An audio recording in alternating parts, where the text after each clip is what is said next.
A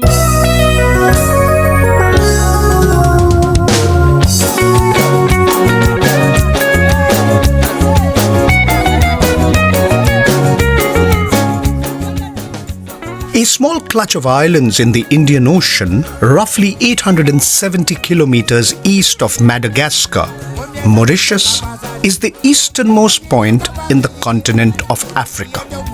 Some would say it's also the westernmost point in Asia. Mauritius is special to India in more ways than one. From the early 90s onwards, for more than 2 decades, roughly 40% of the total accumulated foreign direct investments into India and the net inflow of foreign institutional investments into Indian stock markets have been routed through Mauritius.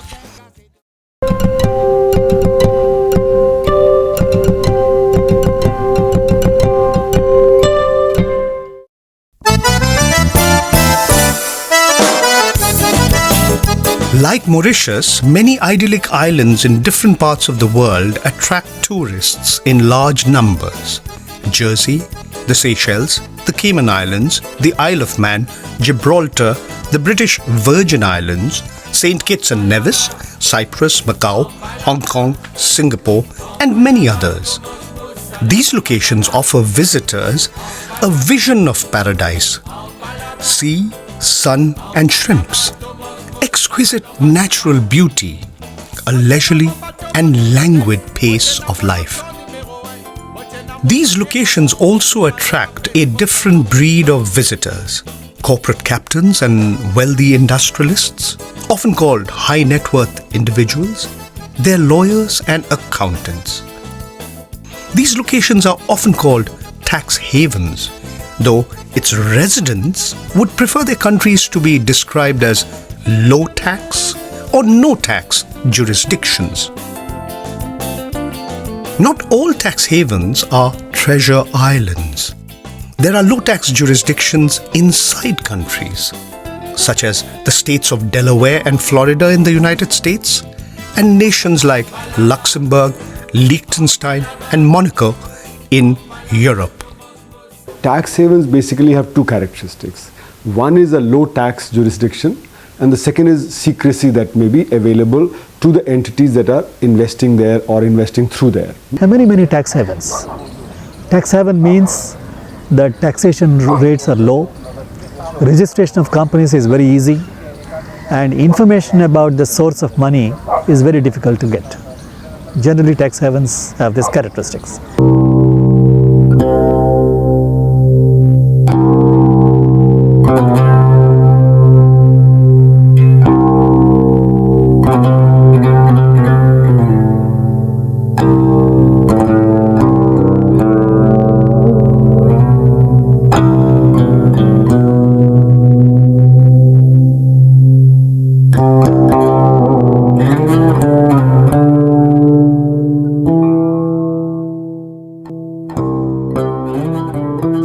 Havens are favorite destinations for those seeking to launder illegally acquired funds or black money into legal white money. The proceedings of smuggling drugs, armaments and human beings, gambling, prostitution, tax evasion, and a host of other clandestine activities are channeled into respectable corporate bodies. Many believe that tax havens help blur the thin dividing line between legal forms of tax avoidance, euphemistically called tax planning, and illegal forms of tax evasion or money laundering. Tax havens have a function in the economic world. If you look at tax havens in the Channel Islands, Jersey, Guernsey, Isle of Man, or the Caribbean, they have promoted the US economy, and the Caribbeans have promoted the US economy, and the Channel Islands have promoted the UK and Europe economy. It's a label. Tax haven basically is a place where people pay no tax, and therefore people have this perception that it has all the laundered money in the world. It's not really the case. Tax planning is very legitimate. Tax mitigation is also legitimate. You're looking at a situation where you're mitigating your tax outgo. It's also legitimate. Then you get to tax avoidance and tax evasion. Now, tax evasion clearly is where, in a sense, the liability is not being disputed and you're evading it. But when you get into avoidance, there were Supreme Court rulings earlier which said that avoidance is more in the nature of tax planning and less in the nature of tax evasion. And therefore, people got away with that. Is there a thin dividing line between tax havens and tax planning? My view is yes, there is a thin dividing line between the two, but you have to distinguish both these aspects. Whereas tax havens are a no-no from the point of view of G20 nations.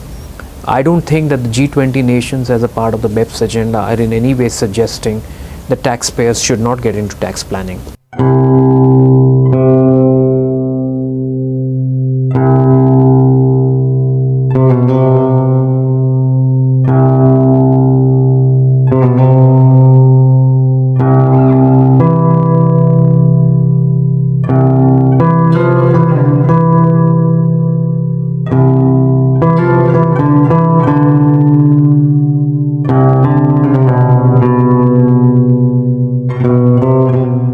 Legitimate tax planning is part of what business across the world do. All multinational companies do tax planning, whether they are from the US, from Europe, from China, or from India. So nobody wants to tolerate tax evasion, tax fraud, or even aggressive tax planning. And you know that many of these centers are coming under the scrutiny of the G20, of the G8, of the OECD.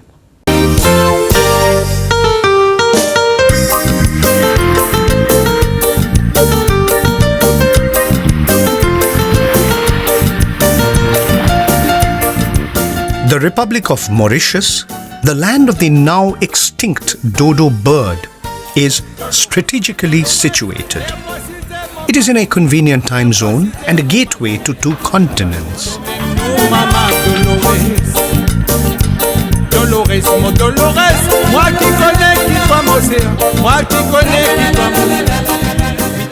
Mauritius has always shared a special and unique umbilical relationship with India.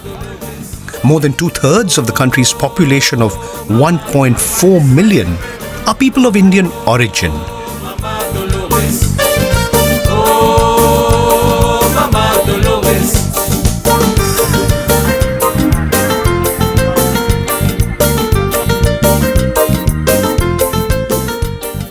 The National Coast Guard Chief is an officer of the Indian Navy, while the National Security Advisor to the Prime Minister of Mauritius, a retired officer of the Indian Police Service. Mauritius has always been treated as a special case by India, and I think rightly so. I was telling you earlier that this was a place, this small island was a place where there were no human beings, and we all, our grandparents, our ancestors, all came from outside, from India, China, France, Madagascar and Mozambique. And the fact is that 60% of our population is of Indian origin, both Hindus and Muslims. So it's not surprising that India should give special consideration, not just in cultural, socio-cultural terms, but economic terms also. That our economic relationship is much more than the double taxation avoidance agreement. India is the largest trading partner of Mauritius. India supplies almost 100% of the petroleum requirements of Mauritius.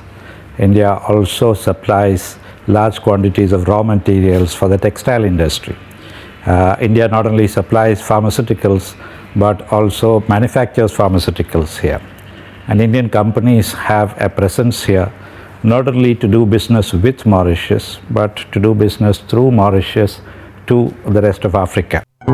In August 1982, the governments of India and Mauritius signed a double taxation avoidance treaty, ostensibly to ease business opportunities and attract international investments to the Indian economy. Basics of a double taxation avoidance agreement, or what is known as tax treaty, is that when resident of one country is earning income from another country, there is a question as to which of these two companies will tax that income. And that is how these tax treaties come into effect. The Indo-Mauritius double taxation avoidance agreement was signed in 1982. We are all aware that in 1982 Mrs. Indira Gandhi was the Prime Minister of India, and for good strategic reasons, as you have just now mentioned, she thought it will be helpful for Mauritius if we signed a double taxation avoidance agreement. But at that point of time and until quite some time later, India remained more or less a closed economy. So this agreement was, like so many other agreements of double taxation, in place but hardly noticed or hardly used. In 1992, 10 years later, when Narasimha Rao was the Prime Minister and Dr. Manmohan Singh then was the Finance Minister, he opened the route, Mauritius route, for flow of foreign investment of all kinds, foreign direct investment, institutional investment, etc. And as the economy kept on opening more and more, there were many who used this route to bring investments into India. If Mauritius didn't exist as the number one circuit for investment in India, some other country would. And the chances are that that other country that would be top of the list would be top of the list for similar reasons. And I mean by that probably the main reason why investment has been routed through Mauritius are the fiscal advantages under the DTA. Some investments are good, some investments could be suspicious. So I won't rule out the route completely as bad. I would say it's a road which is having good drivers and which is having bad drivers. You need to figure out who's violating traffic rules, you need to catch them. And I think it's bad because over the last 20 years we've created a system where so much of foreign investment and including FDI money partly gets routed through these tax havens. And how can, there's complete lack of transparency, and it is in such sharp contrast to doing business in India, ease of doing business in India, because there are so many rules for Indian entrepreneurs who are homegrown, who want to do it right with Indian money, and then there is this big chunk which just comes from abroad, no questions asked. Government officials and bankers in Mauritius vociferously claim that they comply with internationally accepted rules and standards for financial transactions and follow robust and stringent know your customer norms for banks. Mauritius has always been a very clean and very strictly regulated jurisdiction, and we have always been in the white list of the OECD, and we have always complied with the best practice, best international practice in terms of compliance, in terms of due diligence. So we have that credential, and we don't want to spoil our credential just because of one treaty. We are not on the list of tax havens, OECD list of tax havens. We've never been on that list. Delaware is. In fact, Bloomberg had the 5 top tax havens in the world, and it was Switzerland, Luxembourg, Hong Kong, Singapore, and Delaware, US. The second thing is Mauritius has always tried to meet whatever requirements of the Indian government with regard to disclosure of information. We have a lot of memorandum that has been signed between the SEBI and the Mauritian Stock Exchange Commission. We have a lot of agreements signed between the Revenue Authority of India with the Revenue Authority of Mauritius. So we are bound by a lot of protocols whereby any Indian authority is allowed to seek whatever information that they would want to look into to ascertain whether there has not been illegal money or black money or whatever money that has been channeled from India to Mauritius and back again. You can't come with a bag of money and open an account in Mauritius. You can't do that, you know. There's no way you can have, you know, with cash you come and open an account. The practice of it, the reality of it, not the perception, the reality of it is that we have all the controls and safeguards to prevent this. And actually, when you come to the actual concrete fact, is Mauritius has allowed all these authorities to come to Mauritius from India, and we even allowed a high-ranking tax official from India to sit in the revenue authority in Mauritius, and we allow Indian auditors to audit all these companies that invest into India. I can assure you it's extremely difficult to open a bank account in Mauritius. Not difficult, but there are a lot of requirements. And to be considered as tax resident in Mauritius, I might add there are a lot of conditions imposed for you to be considered as tax resident in Mauritius. For example, you have to have 2 resident directors in Mauritius. You have to have all your board meetings held or chaired from Mauritius. You have to have you have to have a bank account with an offshore bank in Mauritius and have all your transactions routed through that bank account. So these are all the procedures that have been put in place for us to make sure that it's really clean business which is coming through and going out from Mauritius. If somebody were to set up a large plant in India, say a power plant for 2,000 crores, he goes to China and buys it for 2,000 crores, but directly instead of billing it in Delhi, he could bill it in Mauritius or Singapore through a company which he's floated for this specific purpose, and this company in turn can sell it to the Indian company for 3,000 crores. So 1,000 crores then stay back in the Singapore account or the Mauritius account.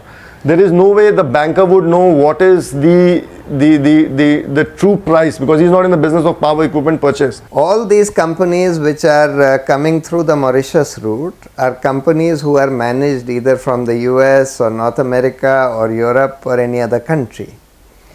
But they are coming through post box companies registered in Mauritius under the Mauritius Offshore Business Activities Act. Under this act, any such company is not allowed to do any business in Mauritius, which means that none of these companies can add anything to the economic value of Mauritius. So this argument that is being given by the Mauritius government that if this route is stopped, then Mauritius's economy will suffer is a totally bogus argument. What it shows is that officials in Mauritius are being bribed by these companies to allow Mauritius to be used as a route for routing investments into India so that they can escape taxation in India. It's plain and simple as that. We do have an exchange of information with the Indian authorities. So I think it would be one of the things is that by using Mauritius, you are ensuring that the authorities in India know about it. And of course, then we will leave it to the Indian authorities to take the necessary measures. Definitely, you would find that we've put the safeguards in terms of looking what are the conditions that India would like to have. For example, Indian money going elsewhere and then coming back into India.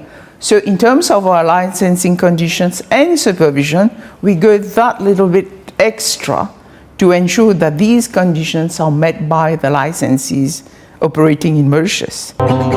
Back in India, the story is different.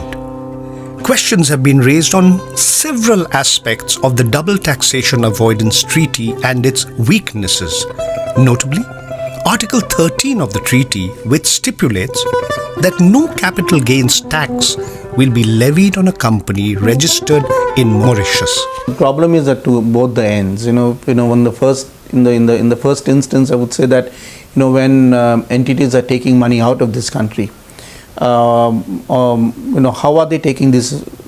How are they taking these funds out? Shouldn't we have any regulation to ensure that if someone is funding, for instance, some terror activities from funds flowing out from India, I would say that there is it is incumbent on the government of India to ensure that such activities do not happen. So I think that, and on the other side, on the recipient countries, of course, we'll have to ensure that you don't receive ill-gotten funds, and that all the due process of law, and tax laws, are actually followed. Whether India levies tax on capital gains or not, whether India levies tax on capital markets transactions or not, is a subject matter of Indian tax policy. That's for the Indian tax policy makers to decide. Institutional investors who have short-term and long-term capital gains do not pay tax in India. The treaty says that capital gains tax arising out of transactions in India, India has given up its right to tax that income.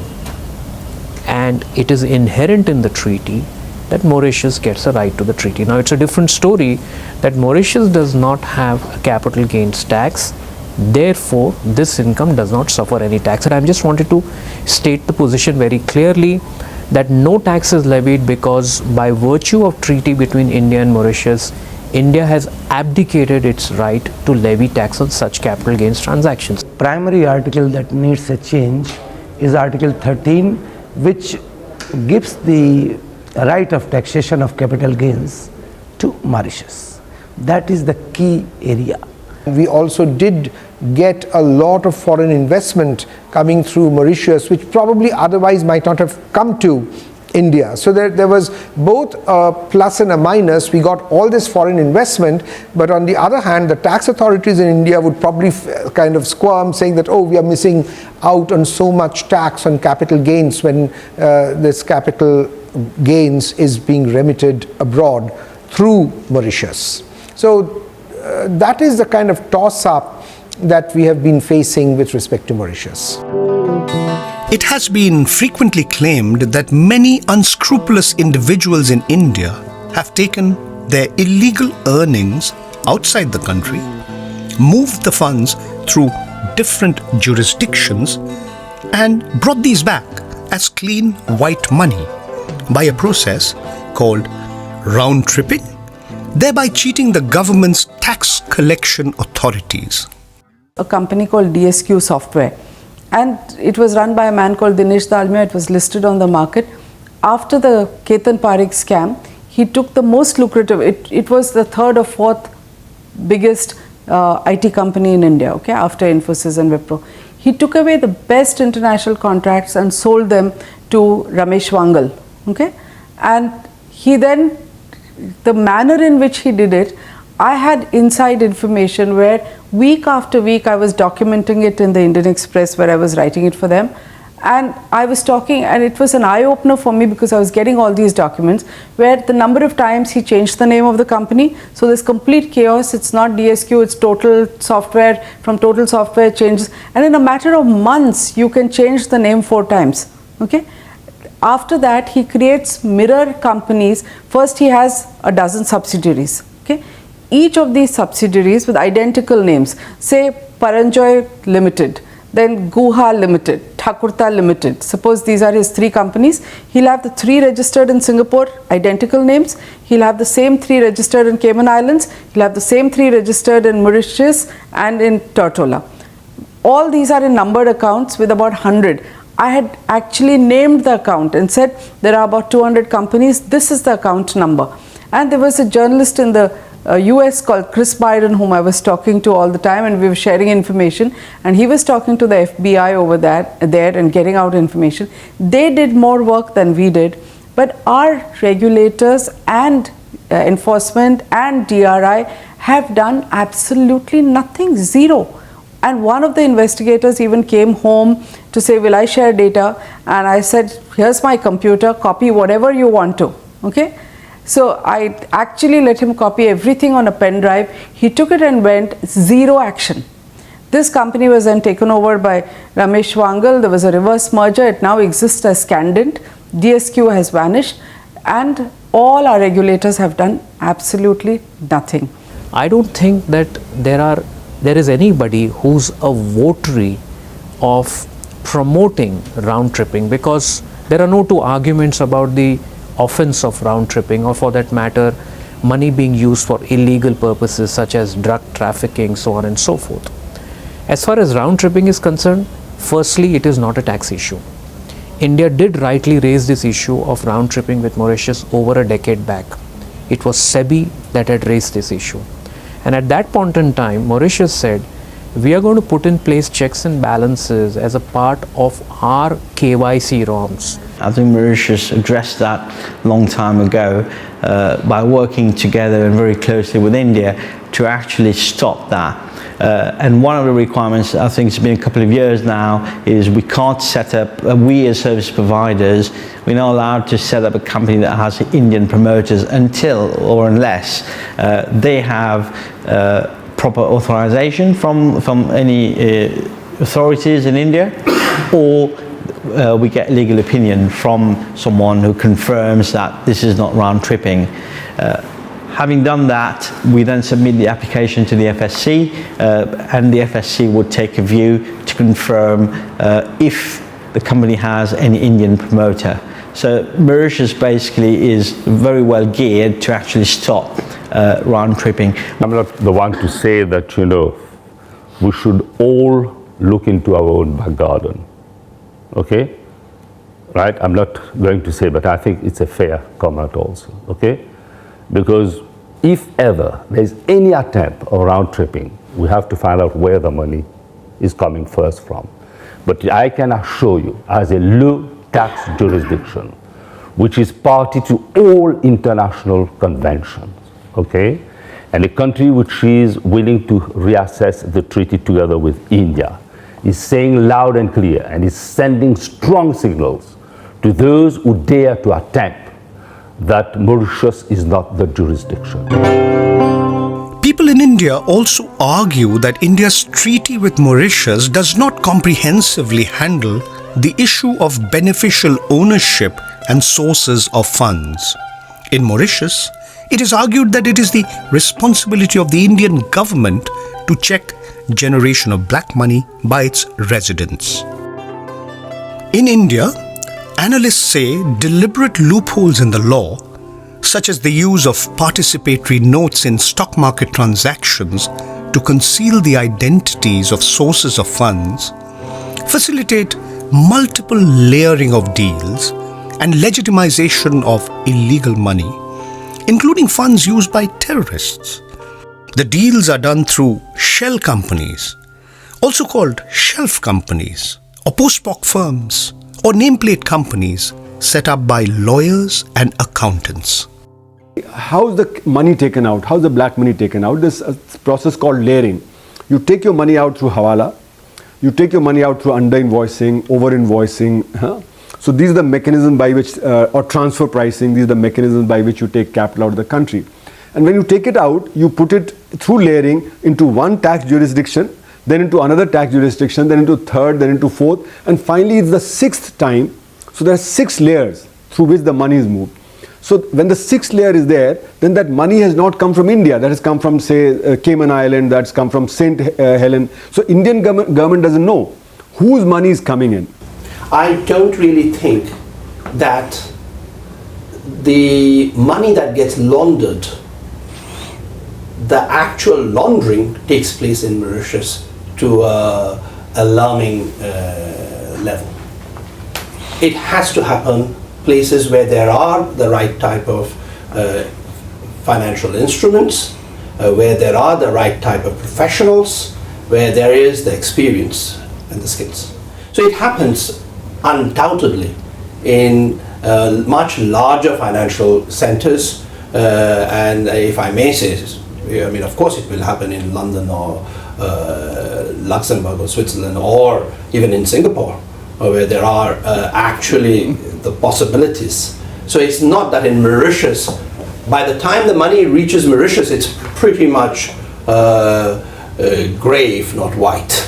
There are roughly 70 tax havens in the world, Mauritius being one of them as far as India is concerned. And what is happening is that in the last 13-14 years, some part of this capital is returning back, which is called round tripping.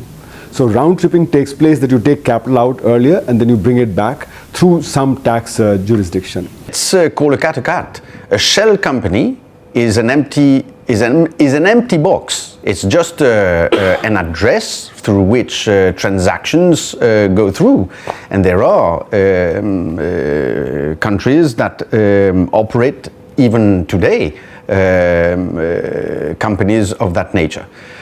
So from that level 0 to a company that operates a full-fledged operation in a country, you have different shades of grey. So what is substantial and what is not substantial is a question of definition, and it's very much up to the international authorities to decide what is substantial or not. But at least by the going practices of today, Mauritius is no better and no worse than a jurisdiction like London or Singapore in terms of substance. It is not ethical to allow the third country residents to masquerade as Mauritian citizens merely by creating some cell companies or subsidiary companies or formal companies and getting certificate of registration from that country. If they produce the certificate from Mauritian authority, that is the end of the matter, conclusively proving two things. Number one, that the beneficial owner is the formal owner who hoists their certificate before you accept it, and no more investigation. India's FDI is a rather peculiar creature. It is not entirely about digging holes in the ground, building factories, which you can't take away. In fact, recently we have made it even more flexible. If I remember rightly, Chidambaram announced some months ago that anything about 10% in a company is treated as foreign FDI. So we're really talking about FDI and FII are beginning to merge with each other. And that a fair amount of the money that's coming in from overseas is coming in this way. And a good part of that, they say, is Indian money. Bureaucrats, politicians, businessmen who are sending it out by the Hawala route and it comes back. Or it's other gains, exports and others, which you are holding back outside and you put that in Mauritius. And if you go to Mauritius, I don't know if you've been there, you'll see the number of nameplate companies, buildings, the multi-story buildings with nameplates, solicitors handling any number of companies. The boards come in the Mauritius company are largely local people. So, you know, there is this funny business that's been going on. On the 13th of April 2000, the Central Board of Direct Taxes in the Ministry of Finance issued a circular, reportedly at the behest of the then Finance Minister Yashwant Sinha, placing an embargo on income tax officers conducting detailed investigations on the activities of Mauritius-based foreign institutional investors if they produced a certificate from the Mauritius government about their tax residency status in that country. This circular was challenged in the Delhi High Court through two public interest litigation petitions filed by a non-government organization, Azadi Bachao Andolan or Save Freedom Movement, and a retired official of the Income Tax Department. In the year 2000, certain income tax jurisdictions then raised the issue of FII investment coming through the Mauritius route, being liable to pay capital gains tax in India. And they came to the conclusion that,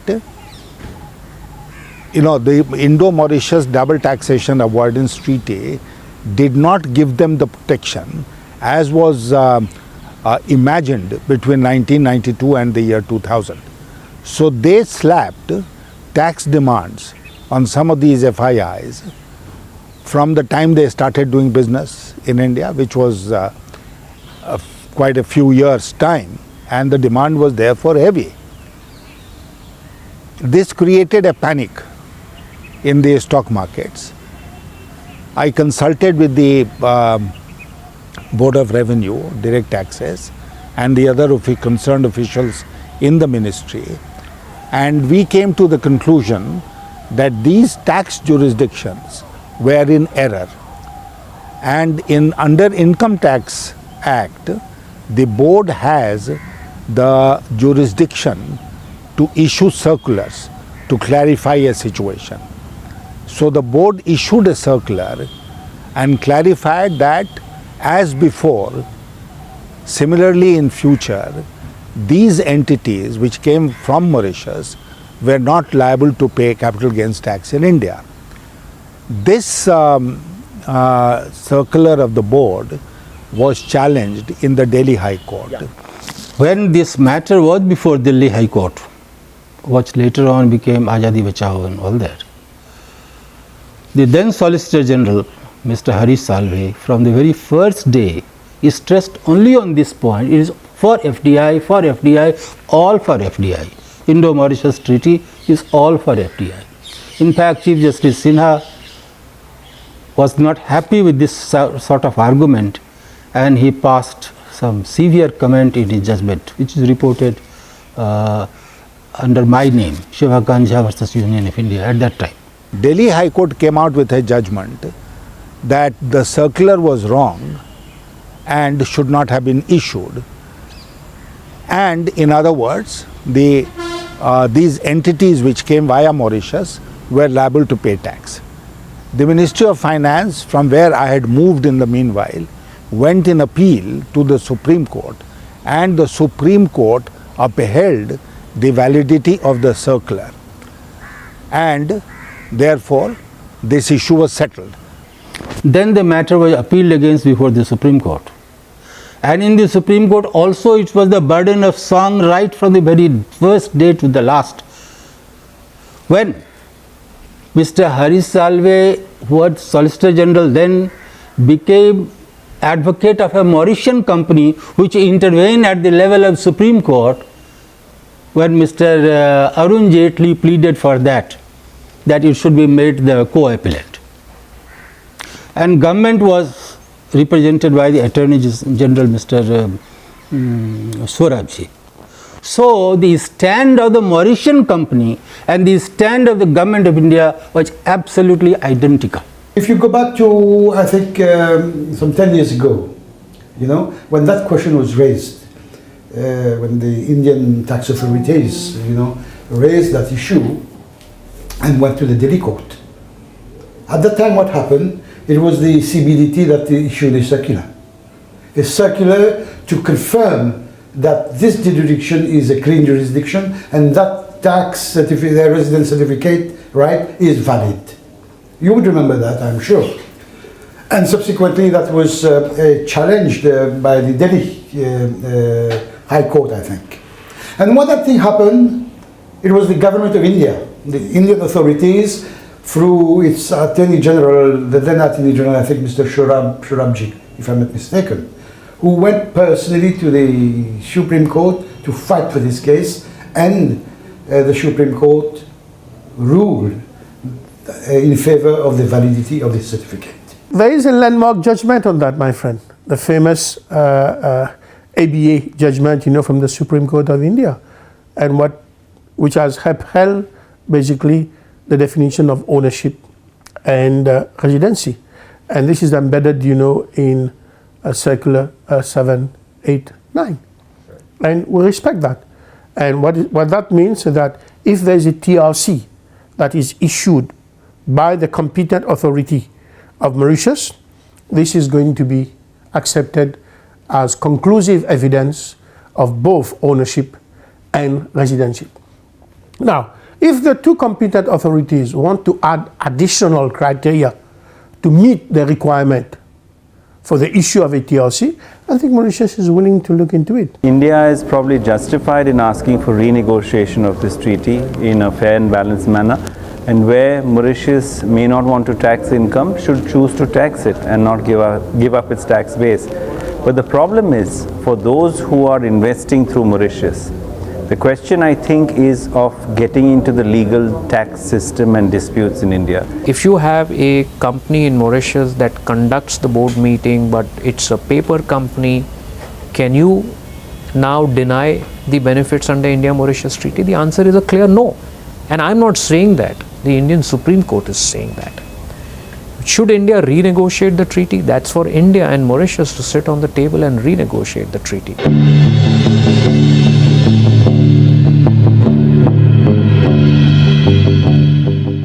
After the Great Recession in the West and the global economic crisis since 2008, leaders of developed and developing countries have been arguing at international gatherings that tax havens are not good for the world's economy, that these jurisdictions are used by the rich and the powerful, thereby widening and deepening inequalities within countries and across nation states.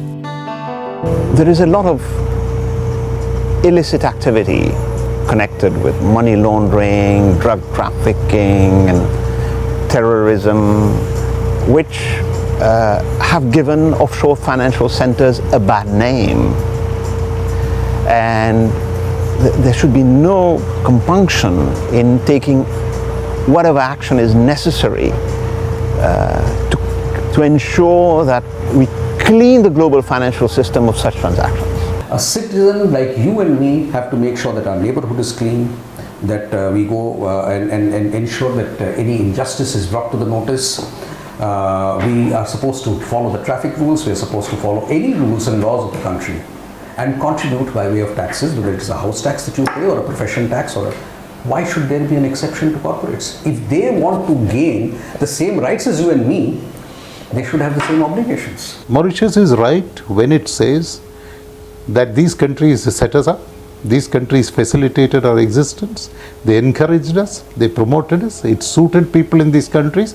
Now that there is a recession upon them, they believe that we are the villains of the piece, we are the ones that need to be cleaned. The issue is that in good times they didn't address this, they should have. So, in terms of timing, there's an element of selfishness. But in terms of the core issue, should these jurisdictions continue to do what they're doing? No, they shouldn't. This tax havens is not just tax justice. Today, there are many auditing companies. See, auditing is supposed to be a profession which has got a code of conduct. But many auditors, many rating agencies are supposed to, I mean, they are known to have their basis in tax havens. What does it show? They have a nexus with the companies they're supposed to audit, and they have something to hide. That is the most important, they have something to hide. Now, from the global point of view, this is not a very desirable thing. See, for long-term sustainability of global finance, G20, I think is an important forum. They should be interested in bringing in some kind of a regulation. A regulation means, I'm not saying that you control, but bringing in more transparency. Information flow.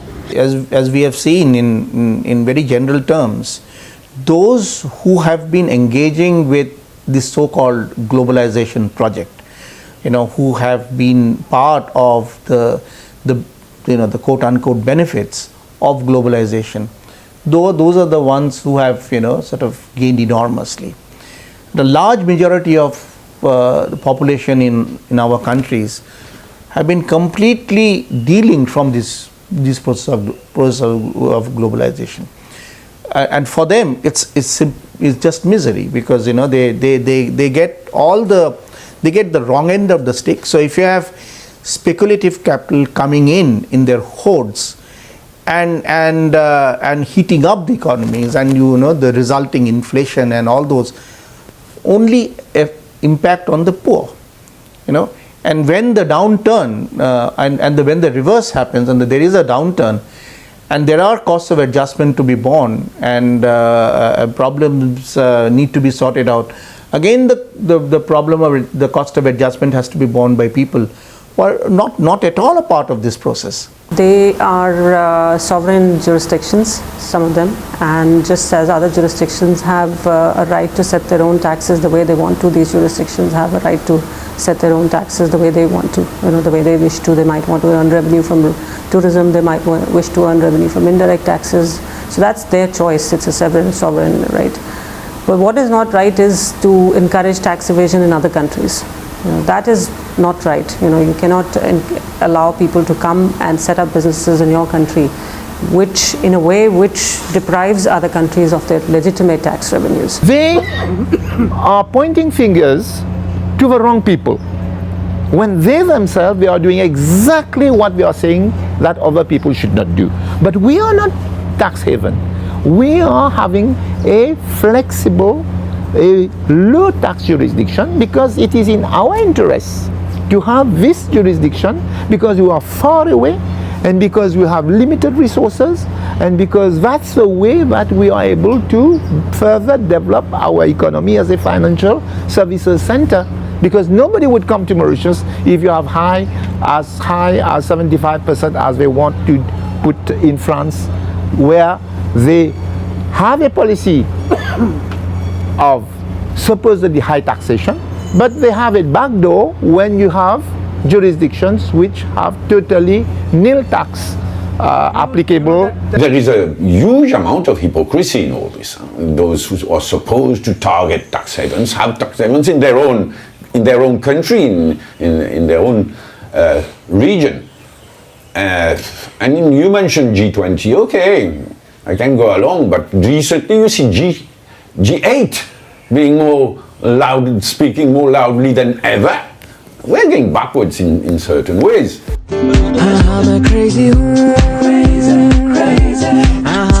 In India, laws and rules have been created and defended, ostensibly because these have helped attract foreign investments. However, the country has not necessarily benefited from all these foreign investments to the extent envisaged or anticipated.